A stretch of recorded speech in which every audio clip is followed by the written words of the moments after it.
પંચમહાલ પાવાગઢ ડુંગર ખાતે દર્શન બાદ મહિલાનું હાર્ટ એટેકથી મોત.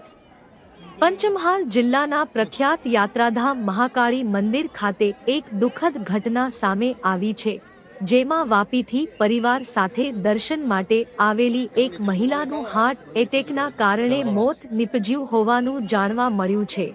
હવે તમારી સાથે કેટલા જણ છો? મળતી માહિતી મુજબ શકુંતલાદેવી નામની મહિલા વાપીથી પોતાના પરિવાર સાથે પાવાગઢ દર્શન માટે આવી હતી. આજે તેઓએ ડુંગર પર ચડી માતાજીના દર્શન કર્યા હતા. દર્શન પૂર્ણ કર્યા બાદ અચાનક તેમની તબિયત બગડી અને તેઓ નીચે ઢળી પડ્યા હતા. મહિલા અચાનક બેભાન થતા મંદિર પરિસરમાં હાજર યાત્રાળુઓમાં ચકચાર મચી ગઈ હતી અને લોકોના ટોળા એકત્ર થયા હતા. ઘટનાની જાણ થતાં તુરંત જ ત્યાં હાજર તબીબોની ટીમે મારફતે પ્રાથમિક સારવાર આપી હતી. પરંતુ મહિલાની સ્થિતિ વધુ ગંભીર બનતા સુરક્ષા કર્મચારીઓએ તેમને ટ્રેચર દ્વારા રોપવે સુધી પહોંચાડ્યા હતા.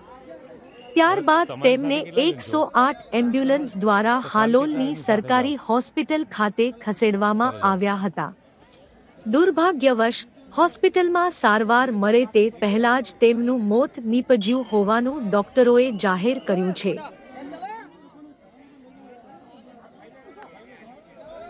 આ બનાવને પગલે પરિવારજનોમાં શોકની લાગણી છવાઈ ગઈ.